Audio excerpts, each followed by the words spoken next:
இலக்கிய சீரியலில் இன்னைக்கு எபிசோடில் என்னென்ன மாதிரியான சுவாரஸ்யமான விஷயங்கள்லாம் நடக்க போகுது அப்படின்றத பற்றி தான் நாம் இந்த வீடியோவில் பார்க்க போகிறோம். இப்போ தான் நீங்கள் ஃபஸ்ட் டைம் நம்ம சேனலை பார்க்க வர்றீங்க அப்படின்னா மறக்காமல் லைக் பண்ணுங்கள், ஷேர் பண்ணுங்கள், சப்ஸ்கிரைப் பண்ணிவிட்டு பாருங்கள். வாங்க இப்போது வீடியோக்குள்ளே போகலாம். இலக்கியா பார்த்திங்க அப்படின்னா கௌதமை விட்டு வெளியே போயிடுறதா முடிவே பண்ணிட்டாங்க. பைரவி சொன்ன எல்லா விஷயத்துக்கும் பூம் பூம் மாடு மாதிரி தலையை ஆட்டிட்டு எல்லாத்துக்கும் ஓகே சொல்லிட்டு போயிட்டாங்க.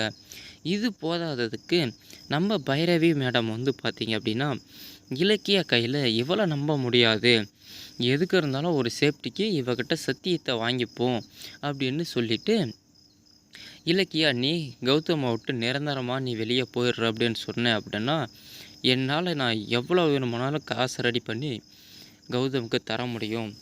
அதுவும் நான் நேராக கொடுத்தா வாங்க மாட்டான். அவனுக்கு ராஜசேகர் மூலமாகவே அந்த 2 கோடி ரூபாய் பணத்தை நான் திருப்பி தர வைக்கிறேன். அதுக்கு நீ நினச்சா மட்டும்தான் முடியும். நீ முதல்ல இந்த விஷயம் நம்ம 2 பேருக்குள்ளே மட்டும்தான் இருக்கணும். என்ன நடந்தாலுமே சரி இந்த விஷயத்தை நீ வெளியவே சொல்லக்கூடாது அப்படின்னு சொல்லிட்டு சத்தியம் வாங்கிக்கிறாங்க பைரவி இலக்கியா கிட்ட. இதெல்லாம் பற்றியும் மறைஞ்சிருந்து பார்த்த நம்ம ரேவதி அத்தை பார்த்திங்க அப்படின்னா இவளை வழிமறித்து என்னடி நீ முட்டாள்தனமாக பிழைக்கிற, பைரவி சொன்னான்ற ஒரே காரணத்துக்காக இந்த மாதிரிலாம் பண்ணாத, எதுக்காக இந்த மாதிரி கௌதமை விட்டு பிரிஞ்சு போகிறோன்னு நினைக்கிறேன், நீ ஒரு புத்திசாலித்தனமான பொண்ணுன்னு நினச்சேன், இந்த மாதிரி முட்டாள்தனமாக முடிவெடுப்பேன்னு நான் நினச்சி கூட பார்க்கல அப்படின்னு சொல்லிட்டு பயங்கரமாக கோபப்பட்டு பேசுகிறாங்க நம்ம ரேவதி. என்னத்தை நீங்களே எப்படி என்னை புரிஞ்சிக்காமல் பேசுகிறீங்களே, இதுக்காகவா நான் இவ்வளோ பாடுபடுறேன்.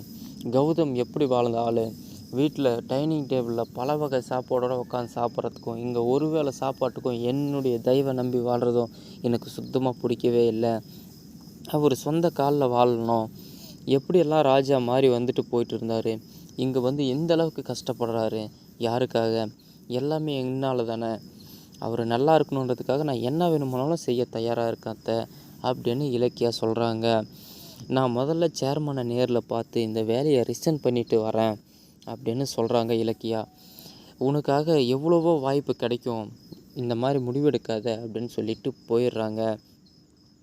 சேர்மனை பார்க்கலான்னு சொல்லிட்டு நேரில் போய் பார்த்தாக்க இலக்கியா உனக்காக ஒரு அதிர்ச்சிகரமான விஷயம் ஒன்று காத்துட்ருக்கு இலக்கியா, உன்னை நானும் பார்க்கலான்னு தான் நினச்சிட்டு இருந்தேன், நீயே உள்ளே வந்துட்ட, சரி ஓகே உள்ளே வா அப்படின்னு சொல்கிறாங்க.